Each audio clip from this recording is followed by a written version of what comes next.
देखो, तो लास्ट में अपन ने डिस्चार्जिंग सर्किट के बारे में देखा था, है ना। तो तुम्हें बेसिकली इक्वेशंस ध्यान होनी चाहिए कि चार्जिंग जब अपन करते हैं कैपेसिटर की, तो इक्वेशंस क्या होती हैं, charge on capacitor at any time t की और current as a function of time t की। वैसे डिस्चार्जिंग सर्किट में चार्ज की और करंट की इक्वेशन तुम्हें ध्यान होनी चाहिए। अब अपन बात करते हैं, देखो, फोर्स बिटवीन कैपेसिटर प्लेट्स।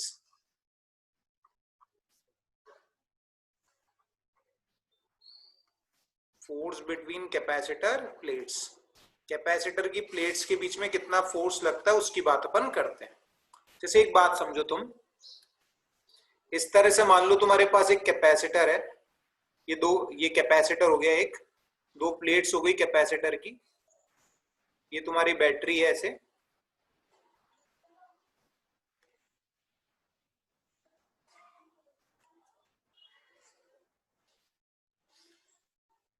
ठीक है। ये तुम्हारी बैटरी हो गई इस तरह से V वोल्ट की, और एक प्लेट पर कितना चार्ज है देखो प्लस क्यू, दूसरी पे कितना चार्ज है माइनस क्यू, ऐसे, और ऐसे नेगेटिव चार्ज है। अब ये कैपेसिटर की प्लेट्स के बीच में क्या लगता है, फोर्स लग सकता है ना, क्योंकि एक प्लेट अपनी पॉजिटिवली चार्ज्ड है, दूसरी प्लेट अपनी नेगेटिव चार्ज्ड है, तो कैपेसिटर की प्लेट्स के बीच में क्या लग सकता है, फोर्स लग सकता है। उस फोर्स की बात अपन करते हैं। देखो कैपेसिटर की प्लेट्स के बीच में कितना फोर्स लगता है, समझना बात को अच्छे से, है ना। ये कैपेसिटर की प्लेट्स अपन ने सीखा था, जो चार्ज होता है वो कैपेसिटर की प्लेट्स के सिर्फ इनसाइड में होता है, इस तरह से, है ना। और कैपेसिटर की प्लेट्स के बीच में इलेक्ट्रिक फील्ड इंटेंसिटी, ये मैंने तुम्हें सिखाया था, अगर यहाँ प्लस सिग्मा है या माइनस सिग्मा है, तो electric field intensity between the plates of the capacitor is sigma by epsilon not. ये अपन ने सीखा था, कैपेसिटर की प्लेट्स के बीच में जो इलेक्ट्रिक फील्ड इंटेंसिटी होगी वो किसके बराबर होगी, सिग्मा बाय एप्सिलॉन नॉट के बराबर होगी, है ना। अपन ने देखा था एक सिंगल प्लेट के कारण क्या होती है, सिंगल प्लेट के कारण होती है sigma by 2 epsilon not, sigma by 2।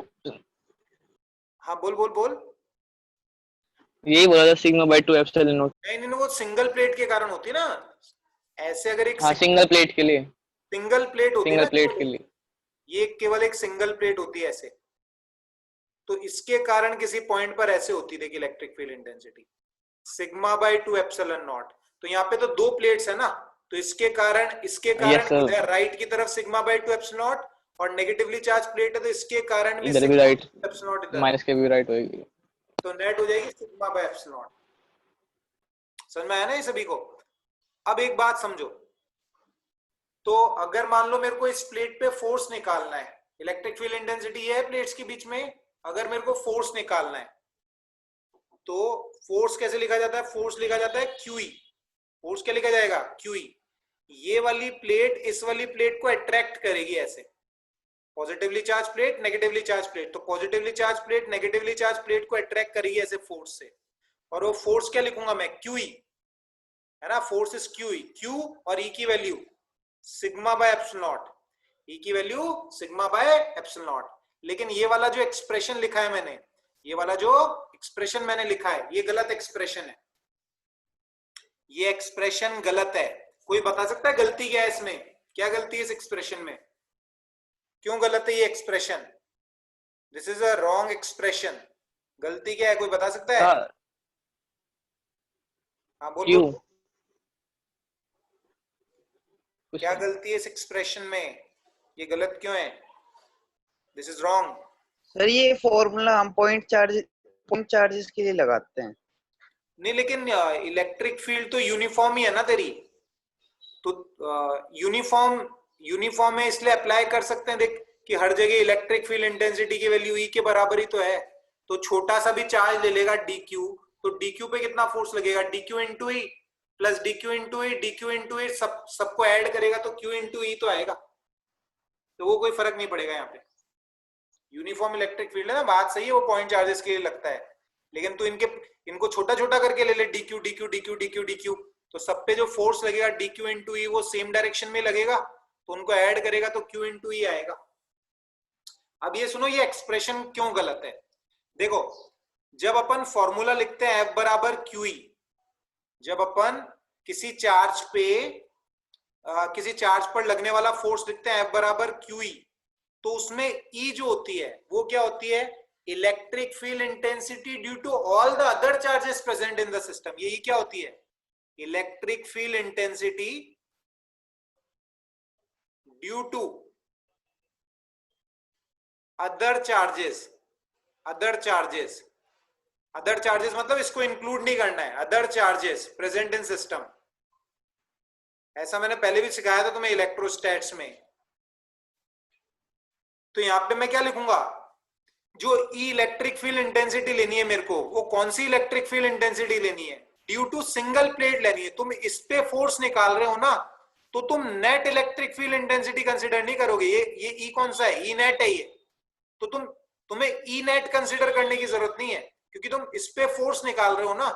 तो तुम्हें इलेक्ट्रिक फील्ड इंटेंसिटी किसकी कंसीडर करनी है? जो इस वाली प्लेट के कारण है। तो एक सिंगल प्लेट के कारण इलेक्ट्रिक फील्ड इंटेंसिटी होती है सिग्मा बाय 2 एप्सिलॉन नॉट। तो फोर्स का एक्सप्रेशन क्या आएगा? देखो, Q की वैल्यू अपन लिख देंगे sigma into A. Q is sigma into A. इस पर कितना चार्ज है? Sigma into A. और इलेक्ट्रिक फील्ड इंटेंसिटी इस वाली प्लेट के कारण यहां पर electric field intensity sigma by 2 epsilon not. Solve करोगे तो जो फोर्स का एक्सप्रेशन आएगा तुम्हारे पास में, वो आएगा sigma square by 2 epsilon not into A. ये फोर्स का एक्सप्रेशन होगा तुम्हारा। ऐसे इस तरह से फोर्स का एक्सप्रेशन निकालना है तुम्हें। ये क्यों गलत है ये सबको समझ में आना चाहिए, ये क्यों सही है ये भी सबको समझ में आना चाहिए। कि ये जो इलेक्ट्रिक फील्ड इंटेंसिटी अपन कंसीडर करते हैं, it is due to all the charges present in the system, है ना। और इसको और क्या लिख सकते हो? देखो, इसको और तुम क्या लिख सकते हो? सिग्मा की जगह मैं क्या लिख सकता हूँ? Q बाय ए लिख सकता हूँ। सिग्मा की जगह अपन लिख सकते हैं Q बाय ए। तो सिग्मा की जगह Q बाय ए लिख दोगे तो ये आ जाएगा एक्सप्रेशन। इसी एक्सप्रेशन को तुम यू भी लिख सकते हो, Q square by 2 epsilon not into A. Q square by 2 epsilon not into A. इस तरह से भी फोर्स का एक्सप्रेशन लिखा जा सकता है ना। तो दोनों एक्सप्रेशन ध्यान होने चाहिए तुम्हें कि किस किस तरीके से अपन एक्सप्रेशन को लिख सकते हैं, है ना। Q square by 2 epsilon not into A या sigma square by 2 epsilon not into A. ये force between plates of the parallel plate capacitor होता है। चलो और बात करते हैं।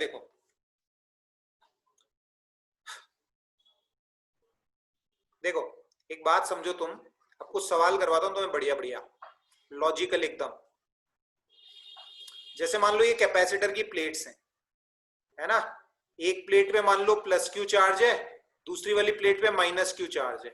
ये पॉजिटिवली चार्ज प्लेट तुम्हारी, ये नेगेटिवली चार्ज प्लेट। एक प्लेट पे प्लस Q चार्ज है, दूसरी वाली प्लेट पे माइनस Q चार्ज है। और प्लेट्स के बीच का जो सेपरेशन है वो क्या है? D है। प्लेट्स के बीच का सेपरेशन कितना है? D है ना। ऐसी सिचुएशन है ये अपनी। ये कैपेसिटर है, चार्ज्ड कैपेसिटर है, प्लेट्स के बीच का सेपरेशन कितना है? D है। अब अपने से सवाल क्या पूछा देखो। अब अपन क्या करते हैं, इन प्लेट्स के बीच का जो ये सेपरेशन है D, इस प्लेट के सेपरेशन को D से बढ़ा के अपने को 2D करना है ना। मान लो एक प्लेट अपनी ये फिक्स है और पहले प्लेट्स के बीच में सेपरेशन D है। अब अपने को सेपरेशन को बढ़ा बढ़ा के कितना करना है? 2D करना है, धीरे धीरे, है ना। अपने को स्लोली प्लेट्स के बीच का सेपरेशन कितना करना है? 2D करना है। तो तुमसे सवाल ये पूछा, प्लेट्स के बीच का सेपरेशन D से 2D करने में, प्लेट्स के बीच का सेपरेशन D से 2D करने में एक्सटर्नल एजेंट द्वारा किया गया कार्य, एक्सटर्नल एजेंट द्वारा किया गया वर्क कितना होगा? ये सवाल अब तुमसे पूछा गया, है ना। तो देखो मैं सवाल लिख देता हूं, find work done by external agent, find work done by external agent या वर्क डन बाय फोर्स लिख दो। Find work done by force in making separation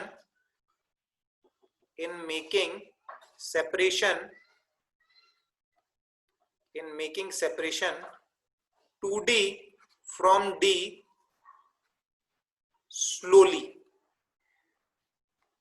separation को D से 2D करने में एक्सटर्नल एजेंट या फोर्स द्वारा किया गया जो वर्क होगा वो कितना होगा? ये सवाल अपने से पूछा। देखो करते हैं अपन सवाल। पहली चीज, लगने वाला जो फोर्स होता है, लगने वाला जो फोर्स होता है वो देखो कितना होता है। फोर्स होता है Q square by 2 epsilon not into A. ये एक्सप्रेशन निकाला देखो अपन ने फोर्स का, Q square by 2 epsilon not into A. Force between plates of parallel plate capacitor, force between plates of parallel plate capacitor, parallel plate capacitor की plates के बीच में कितना फोर्स लगेगा ये अपने को पता है। ये फोर्स ऐसे लगेगा देखो अंदर की तरफ, ऐसे ऐसे। तो अगर मेरे को स्लोली स्लोली सेपरेशन को D से 2D करना है तो इतना ही फोर्स मेरे को बाहर की तरफ लगाना पड़ेगा। इतना ही फोर्स मुझे किधर लगाना पड़ेगा, बाहर की तरफ लगाना पड़ेगा। सेपरेशन D से 2D करना है तो मेरे को इतना ही फोर्स किधर लगाना पड़ेगा, बाहर की तरफ लगाना पड़ेगा। तो एक्सटर्नल एजेंट द्वारा किया गया वर्क कितना होगा ये मेरे को पता करना है। एक्सटर्नल एजेंट द्वारा किया गया वर्क जो होगा वो कितना होगा वो मेरे को पता करना है। ऐसा ना बात को तुम अच्छे से देखो। वर्क डन क्या होगा, वर्क डन सिंपल देखो, फोर्स कांस्टेंट है ना, फोर्स फोर्स है Q square by 2 epsilon not into A. Force तुम्हारा क्या है, Q square by 2 epsilon not into A. देखो ये जो क्यू है वो कांस्टेंट है, क्यू तुम्हारा क्या है, कांस्टेंट। कांस्टेंट क्यों है, क्योंकि इस कैपेसिटर को अपन ने किसी बैटरी से कनेक्ट नहीं कर रखा, तो ना तो कैपेसिटर का चार्ज बैटरी के अंदर जा सकता है, ना बैटरी से कुछ चार्ज कैपेसिटर के पास आ सकता है। बेसिकली कैपेसिटर की प्लेट्स पे चार्ज चेंज नहीं हो सकता क्योंकि बैटरी जो है वो डिस्कनेक्टेड है। तो Q जो रहेगा कैपेसिटर की प्लेट्स पे वो कांस्टेंट रहेगा। अब अगर Q कांस्टेंट रहेगा, एप्सिलॉन नॉट वैसे ही कांस्टेंट है, एक वैसे ही कांस्टेंट है, तो फोर्स तुम्हारा कांस्टेंट होगा। तो वर्क डन सिंपल क्या लिख देंगे, वर्क डन फोर्स और डिस्प्लेसमेंट तुम्हें सेपरेशन D से कितना करना है, 2D। तो work done by external agent कितना होगा, work done by external agent force देखो क्या है, Q square by 2 epsilon not into A into D. ये एक्सटर्नल एजेंट द्वारा किया गया वर्क होगा, ये एक्सटर्नल एजेंट द्वारा किया गया वर्क होगा, है ना। अच्छा और चीजें कुछ समझते हैं अपन। देखो एक बात समझो, जब तुमने सेपरेशन को बढ़ाया है ना, मान लेते हैं समझना, थोड़ी और बातें मैं तुम्हें समझाना चाह रहा हूं, इसमें और कौन कौन से सवाल पूछ सकते हैं तुमसे। मैंने ऐसा कंसीडर कर लिया, let any time separation be x, किसी भी टाइम पे जो सेपरेशन है प्लेट्स के बीच में वो एक्स के बराबर है, तो सी की वैल्यू आप क्या लिखोगे, epsilon not a by x लिखोगे। समझना बात को अच्छे से, सी की वैल्यू क्या लिखी जाएगी, epsilon not a by x. अब जो एक्स है वो आपका बढ़ रहा है, एक्स आपका क्या हो रहा है, बढ़ रहा है, तो जो कैपेसिटेंस है आपका वो कम होगा। कैपेसिटेंस आपका क्या होगा, कम होगा, क्योंकि एक्स बढ़ रहा है ना, तो कैपेसिटेंस आपका कम होगा। अच्छा कैपेसिटेंस कम होगा, एनर्जी, एनर्जी क्या होगी कैपेसिटर की, एनर्जी होती है देखो क्यू स्क्वायर बाय, जब भी तुम्हारा चार्ज कांस्टेंट है तो एनर्जी को क्या लिखेंगे, क्यू स्क्वायर बाय 2c। कोई बता सकता है एनर्जी बढ़ेगी या घटेगी, एनर्जी क्या होगी, बढ़ेगी या घटेगी, माइक पे बताओ, एनर्जी बढ़ेगी बढ़ेगी, बढ़ेगी, बढ़ेगी, बिल्कुल सही है। अरे कैपेसिटेंस अपना कम हो रहा है ना, सी अपना कम हो रहा है, तो एनर्जी क्या होगी, बढ़ेगी, एनर्जी क्या होगी, बढ़ेगी। अब सोच जो एनर्जी बढ़ी वो कहां से आई, देख पहले तो अपन एनर्जी निकालते हैं, समझना, देख इनिशियल एनर्जी निकालता हूं मैं कैपेसिटर की। सर हाँ एनर्जी तो हाफ सी वी स्क्वायर भी होती है ना, हाफ सी वी स्क्वायर। नहीं वो लगा सकता है, वो कोई दिक्कत नहीं है, लेकिन एक्चुअली में क्या है कि जब तू हाफ सी वी स्क्वायर लगाएगा तो सी भी चेंज होगा, वी भी चेंज होगा, तो दोनों की वैल्यूज रखनी पड़ेगी। उससे बढ़िया ये है कि ये वाला एक्सप्रेशन देख लो ना, इसमें एक ही वेरिएबल है, डायरेक्टली पता लग रहा है कि सी घट रहा है तो ई बढ़ रहा है, इसलिए मैंने ये लगा दिया। तू चाहे तो वो लगा सकता है, कोई दिक्कत नहीं, हाफ सी वी स्क्वायर, लेकिन उसमें कैलकुलेशन बढ़ जाएगी, रिजल्ट ये आएगा। ठीक है सर, है ना। अब देख इनिशियल एनर्जी निकालते हैं, देख इनिशियल एनर्जी क्या निकालूंगा मैं। अच्छा पहले तो कैपेसिटेंस देख, c dash, final capacitance c by 2 हो जाएगा, क्यों, क्योंकि कैपेसिटेंस सी क्या होता है, epsilon not a by D होता है, और सेपरेशन तूने डबल कर दिया,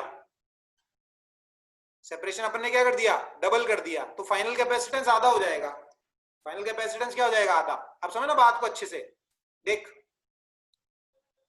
इनिशियल एनर्जी क्या लिखूंगा, initial energy Q² by 2C, ये तेरी initial energy. Final energy, final energy देख, Q तो कांस्टेंट है, C की वैल्यू क्या लिख दूंगा, C/2, C dash is C/2, 2 से 2 कैंसिल, ये आएगा Q² बाय C। अब इंक्रीज इन एनर्जी कितना हुआ देख, नेक्स्ट पेज पे लिख देता हूं, increase in energy, increase in energy,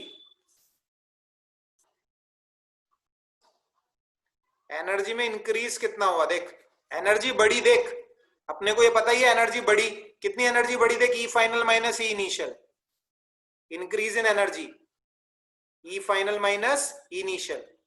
E final क्या है देख, Q² बाय C, देख E final Q² by C, initial क्या है Q² बाय 2C, तो सोच कितनी बड़ी है, Q² by 2C, increase in energy is Q² by 2C। अब सोच वर्क डन क्या निकाला अपन ने, वर्क डन देख, work done, work done by battery कितना निकाला, Q² by 2 epsilon naught A into D, ये वर्क डन निकाला देख तूने, Q² by 2 epsilon naught A into D। बढ़िया से समझना सारी बातें तो मजा आएगा समझने में सवाल। अब देख इंक्रीज इन एनर्जी कितना है, Q² by 2 epsilon not, Q² by 2C, इसको क्या लिख सकता हूं मैं, Q² बाय 2, C की value epsilon naught A by D। तो देख जो इंक्रीज हुआ एनर्जी के अंदर, increase in energy and work done by external agent, वो बराबर आ रहा है देख, work done by external agent और इंक्रीज इन एनर्जी दोनों बराबर आ रहा है। तो अपने को ये बात यहां पर समझ में आनी चाहिए कि कैपेसिटर की जो एनर्जी बढ़ी वो किस कारण से बढ़ी, क्योंकि एक्सटर्नल एजेंट ने कैसा वर्क किया, पॉजिटिव वर्क किया, एक्सटर्नल एजेंट ने पॉजिटिव वर्क किया, work done by external agent, work done by external agent is positive, positive work का मतलब होता है एनर्जी सप्लाई करना। तो एक्सटर्नल एजेंट ने जो पॉजिटिव वर्क किया, उसने जो एनर्जी सप्लाई करी वो किस काम में आई, कैपेसिटर की एनर्जी को बढ़ाने के काम में आई। कैपेसिटर की एनर्जी भी उतनी बड़ी जितना एक्सटर्नल एजेंट ने पॉजिटिव वर्क किया या जितना एक्सटर्नल एजेंट ने वर्क किया। Work done by external agent is used in increase the energy stored between the plates of the parallel plate capacitor। ये बात लॉजिकली समझ में आनी चाहिए। यहाँ पे मैंने तुम्हें 3-4 तरह के सवाल पूछे जा सकते हैं तुमसे। पहली बात पहला क्या पूछा जा सकता है तुमसे कि कैपेसिटेंस क्या होगा, सेपरेशन जब D से 2D करेंगे तो कैपेसिटेंस क्या होगा, घट जाएगा। दूसरा सवाल ये पूछा जा सकता है सेपरेशन को D से 2D करेंगे तो electric field between plates of parallel plate capacitor, उस पर क्या फर्क पड़ेगा, उस पर कोई फर्क नहीं पड़ेगा, क्योंकि इलेक्ट्रिक फील्ड क्या होती है plates of the parallel plate capacitor के बीच में, सिग्मा बाय एप्सिलॉन नॉट, और चार्ज चेंज होगा नहीं यहाँ पे क्योंकि बैटरी डिस्कनेक्टेड है, तो इलेक्ट्रिक फील्ड पे कोई फर्क नहीं पड़ेगा। तीसरा सवाल ये पूछा जा सकता है potential difference between plates of the parallel plate capacitor पे क्या फर्क पड़ेगा। तो पोटेंशियल डिफरेंस कैसे कह सकते हो तुम, देखो कैसे कहोगे, Q बराबर क्या होता है CV, Q बराबर क्या होता है CV, ये Q कांस्टेंट है, Q क्या है कांस्टेंट, C घट गया तो V क्या होगा, बढ़ेगा, जब भी तो Q कांस्टेंट रहेगा तुम्हारा। तो यहाँ पे सवाल ये भी पूछा जा सकता है जब सेपरेशन को D से 2D करेंगे तो कैपेसिटर की प्लेट्स के बीच में जो पोटेंशियल डिफरेंस है उस पर क्या फर्क पड़ेगा, तो पोटेंशियल डिफरेंस बढ़ जाएगा। क्यों बढ़ जाएगा, क्योंकि Q कांस्टेंट है, C घट गया तो V बढ़ जाएगा। तीसरा सवाल ये पूछा जा सकता है।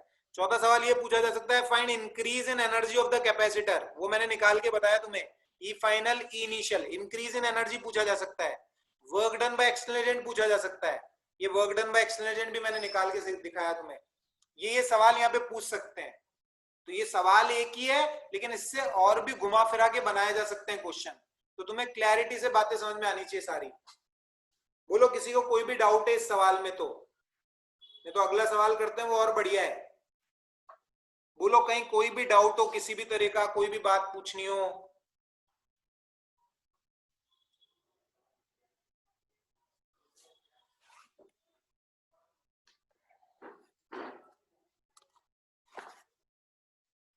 चलो देखो आगे बढ़ते हैं, अगला सवाल करते हैं। देखो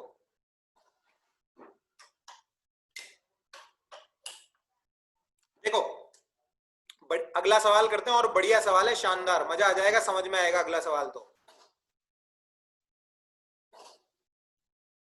देखो अभी इस सवाल में अपनी बैटरी क्या थी, डिस्कनेक्टेड थी। इस सवाल में अपनी बैटरी क्या थी, डिस्कनेक्टेड थी। अब देखो सवाल क्या है तुम्हारे पास में। अब तुम्हें ये कैपेसिटेंस दे रखा है, कैपेसिटर दे रखा है बेसिकली, ये तुम्हारा कैपेसिटर हो गया।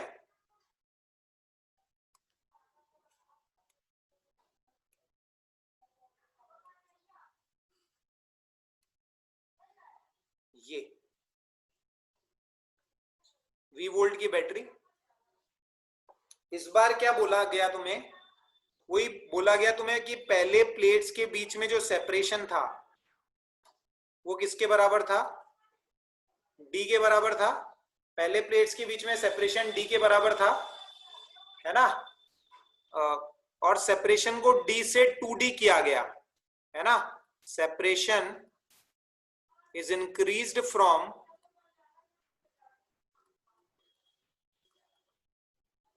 D to 2D slowly, very slowly. Separation को D से 2D किया गया, सेपरेशन को D से 2D किया गया। तुमसे सवाल पूछा गया, find out the work done by external agent, work done by external agent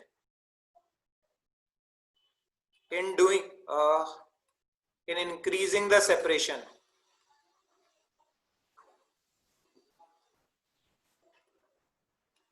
Very slowly.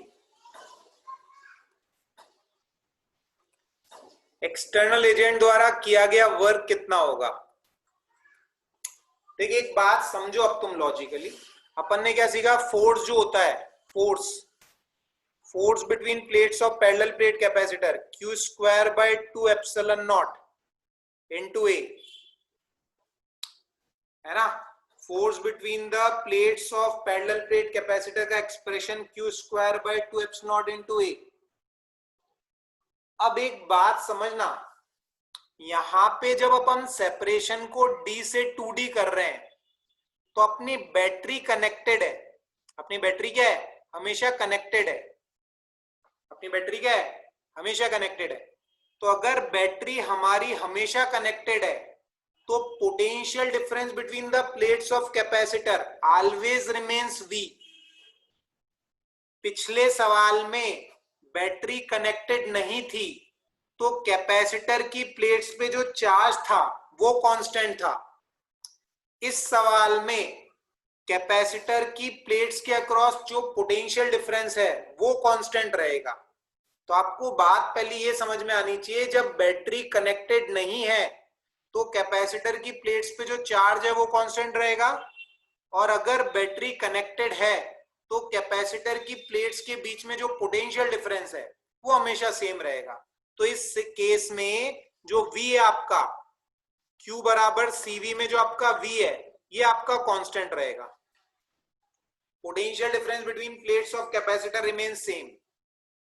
अब बात समझना, अब सेपरेशन को अपन ने D से 2D किया है। अच्छा अब एक बात समझो तुम, पिछले वाले सवाल में जब सेपरेशन को अपन D से 2D कर रहे थे, पिछले वाले सवाल में जब सेपरेशन को D से 2D कर रहे थे तो ये फोर्स कैसा फोर्स था, ये कांस्टेंट फोर्स था। ये फोर्स कैसा था पिछले सवाल में, कांस्टेंट, क्योंकि Q कांस्टेंट था। लेकिन इस सवाल में ये Q वेरिएबल है। इस सवाल में ये Q कैसा है, वेरिएबल है। कांस्टेंट कौन है, V कांस्टेंट है। Q तो चेंज होगा क्योंकि C चेंज होगा। जैसे जैसे तुम सेपरेशन को बढ़ाओगे वैसे वैसे C तुम्हारा क्या होएगा, C तुम्हारा क्या होएगा, चेंज होएगा। C घटेगा, C क्या होएगा, घटेगा। C घटेगा तो Q भी घटेगा, C घटेगा तो Q भी घटेगा। तो इस केस में जो तुम्हारा फोर्स है, ये फोर्स का जो एक्सप्रेशन है, ये फोर्स कांस्टेंट फोर्स नहीं होगा। जब सेपरेशन को अपन D से 2D करेंगे and battery is connected, then force between the plates of parallel plate capacitor is not constant. तो यहां पे अगर अपने को एक्सटर्नल एजेंट का वर्क डन निकालना है तो अपने को किसका यूज करना पड़ेगा? इंटीग्रेशन का यूज करना पड़ेगा। यहाँ पे अपने को किसका यूज करना पड़ेगा? इंटीग्रेशन का यूज करना पड़ेगा, है ना। सेपरेशन कांस्टेंट नहीं है यहाँ पे, क्योंकि क्यू कांस्टेंट नहीं है। अब देखो बात समझना, और क्यू को मैं क्या लिख सकता हूं? सीवी लिख सकता हूं। क्यू को क्या लिख सकता हूं? सीवी। तो फोर्स का एक्सप्रेशन और क्या लिख सकता हूं मैं? देखो फोर्स का एक्सप्रेशन लिखा जा सकता है C square V square upon 2 epsilon into A. C square V square upon 2 epsilon into A. Values put up कर दो, देखो वैल्यूज पुट अप कर दो। अपन लिख लेते हैं let at any time separation between plates of capacitor dx, किसी समय पर कैपेसिटर की प्लेट्स के बीच का जो सेपरेशन है वो x के बराबर है। तो आप फोर्स क्या लिखोगे? c की वैल्यू क्या लिख दोगे आप? c आ जाएगा आपका एप्सिलॉन a बाय x। यहां लिख देता हूं, देखो c की value epsilon a by x। तो देखो epsilon not A square epsilon square A square upon X square V square 2 epsilon not into A. ये वाला ए और ये वाला ए कैंसिल, एक एप्सिलॉन नॉट से एक एप्सिलॉन नॉट कैंसिल। तो फोर्स की वैल्यू क्या आएगी? देखो फोर्स की value epsilon not A V square upon 2x square. Epsilon not A V square upon 2x square. This is the force and this is the variable force. ये कैसा force है? Variable force है। तो अगर आपको external agent का work done निकालना है, एक्सटर्नल एजेंट का वर्क डन आपको निकालना है, तो work done by external agent integration of F D x, और लिमिट होगी आपकी d से 2d, लिमिट होगी d से 2d।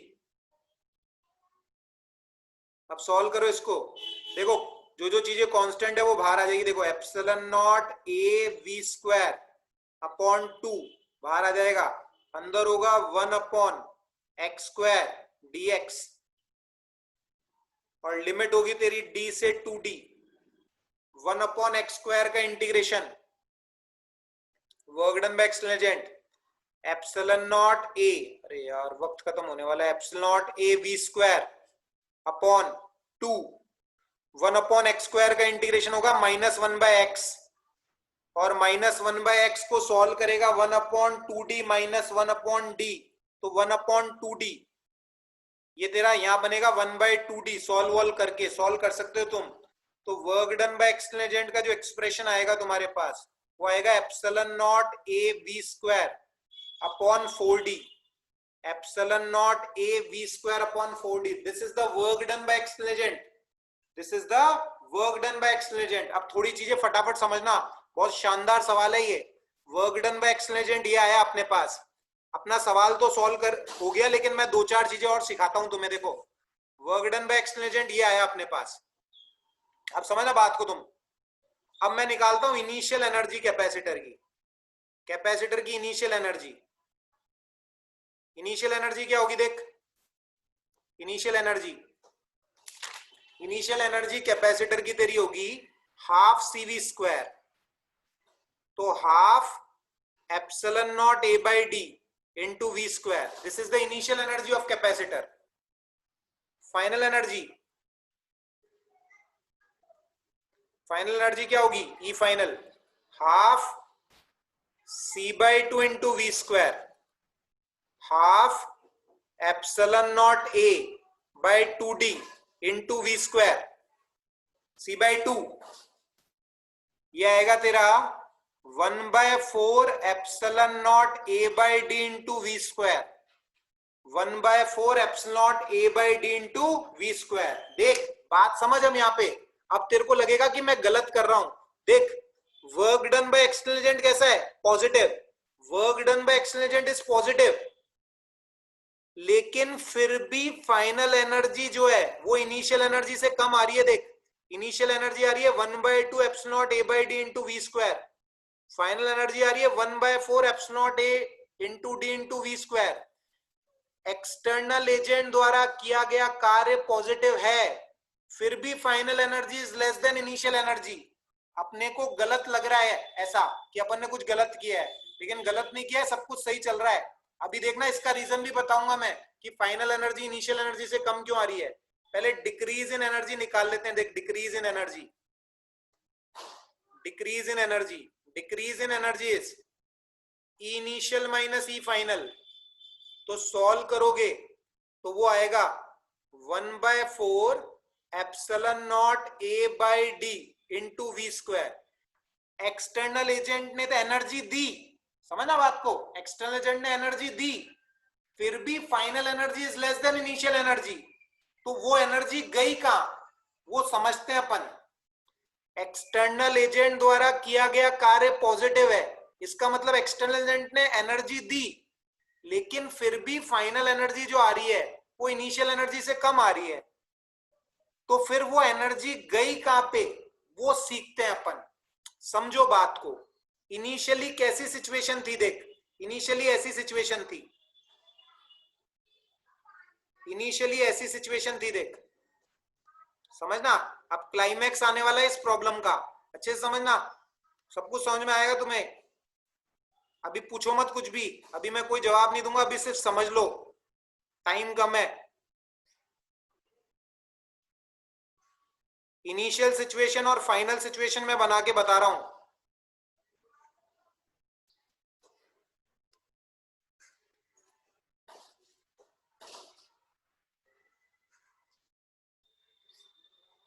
देख, ये पहले V था, ये V, पहले इस पे कितना चार्ज था, प्लस CV, इस पे था माइनस CV। बाद में जब सेपरेशन को अपन ने D से 2D कर दिया तो कैपेसिटेंस ज्यादा हो गया, तो ये वाला चार्ज हो गया CV/2, ये हो गया minus CV/2।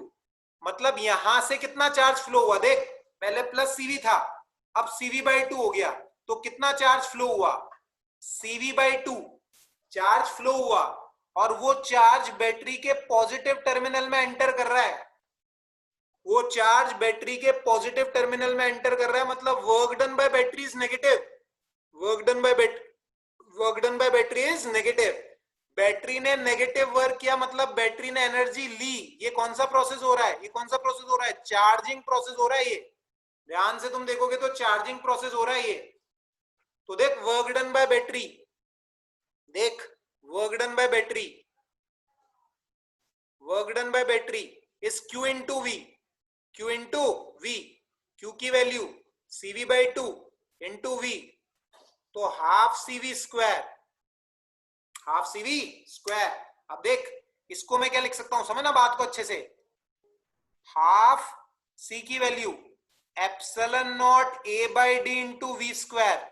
Work done by battery is negative, मतलब बैटरी एनर्जी ले रही है, बैटरी एनर्जी ले रही है। अब एक तू बात समझ अच्छे से, देख, एनर्जी में जो डिक्रीज हुआ, एनर्जी में जो डिक्रीज हुआ, और एक्सटर्नल एजेंट ने जो वर्क किया, देख, एक्सटर्नल एजेंट द्वारा किया गया work 1/4 epsilon naught A V square by d, 1/4 epsilon naught A by D into we square, और एनर्जी में जो डिक्रीज हुआ, इन दोनों को अगर तू ऐड करेगा तो वर्क डन बाय बैटरी आएगा। अगर work done by battery, work done by battery जो है इस सवाल में अगर तू देखेगा, वर्क डन बाय बैटरी किसके बराबर है, देख, decrease in energy, decrease in energy plus, decrease in energy plus work done by external agent. External agent ने जो एनर्जी सप्लाई की और एनर्जी में जो डिक्रीज हुआ, वो एनर्जी किसके पास चली गई, बैटरी के पास चली गई। वो एनर्जी किसके पास चली गई, बैटरी के पास चली गई। यहाँ पे भी अपनी एनर्जी कंजर्व है, यहाँ पे भी अपनी एनर्जी क्या है, कंजर्व। जो डिक्रीज हुआ एनर्जी के अंदर और एक्सटर्नल एजेंट ने जो वर्क किया, वो पूरी एनर्जी किसने ले ली, बैटरी ने ले ली। यहां पे हीट की फॉर्म में कोई लॉस नहीं होगा। हीट की फॉर्म में लॉस इसलिए नहीं होगा क्योंकि अपन बहुत धीरे धीरे धीरे धीरे सेपरेशन को डी से 2D कर रहे हैं, तो फ्लो होने वाला करंट नियरली जीरो होगा। अगर फ्लो होने वाला करंट जीरो होगा तो heat dissipated in resistance will be zero. इस सवाल में heat dissipated in resistance will be zero. तो यहां बात तुम्हें लॉजिकली समझ में आनी चाहिए। अब जिसको जो भी डाउट है वो माइक ऑन करके पूछ लो, कोई भी डाउट है इस सवाल में। सर एक बार लास्ट वाला पॉइंट बताना। लास्ट वाला पॉइंट मैंने ये बताया है कि work done by battery negative है क्योंकि बैटरी के अंदर चार्ज जा रहा है। तो वर्क डन बाय बैटरी अगर तुम देखोगे तो वो है 1/2 epsilon not a by D into we square. तो जो डिक्रीज हो रहा है एनर्जी के अंदर जो डिक्रीज हो रहा है और एक्सटर्नल एजेंट ने जो एनर्जी सप्लाई करी, ये वाली जो कुल एनर्जी है एक्सटर्नल एजेंट द्वारा सप्लाई की गई एनर्जी और अपने कैपेसिटर की एनर्जी में जो डिक्रीज हुआ है, वो पूरी की पूरी एनर्जी किसने ले ली? बैटरी ने ले ली। वो पूरी की पूरी एनर्जी बैटरी ले गई। ये चीज मैंने बताई। सर हाँ बोलो बोलो।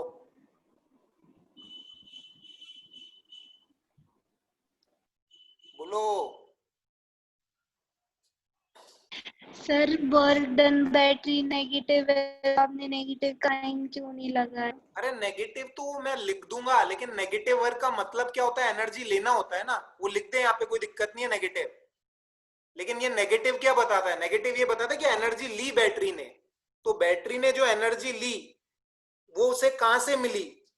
बैटरी ने जो एनर्जी ली वो कहां से मिली? उसे अपने कैपेसिटर की एनर्जी में जो डिक्रीज हुआ है वो, and the work done by external agent, वो जो एनर्जी है वो किसने ले ली? बैटरी ने ले ली। नेगेटिव वर्क का मतलब यही तो होता है कि एनर्जी लेना। जैसे फ्रिक्शन नेगेटिव वर्क करता है तो वो एनर्जी लेता है। बोलो और किसी को कोई भी डाउट हो तो। हीट का बता दो, हीट जीरो क्यों बोल रहे थे बार? हीट क्योंकि अपन बहुत धीरे धीरे सेपरेशन को डी से 2D कर रहे हैं, तो चार्ज जो है ना वो बिल्कुल फ्लो होगा ही नहीं, मतलब जीरो वेलोसिटी से फ्लो होगा चार्ज। तो बहुत स्लोली स्लोली लेके जा रहे हैं तो फ्लो होने वाला करंट जो होगा वो अपना जीरो होगा, इसलिए कोई हीट डिसिपेट नहीं होगी इस सवाल में।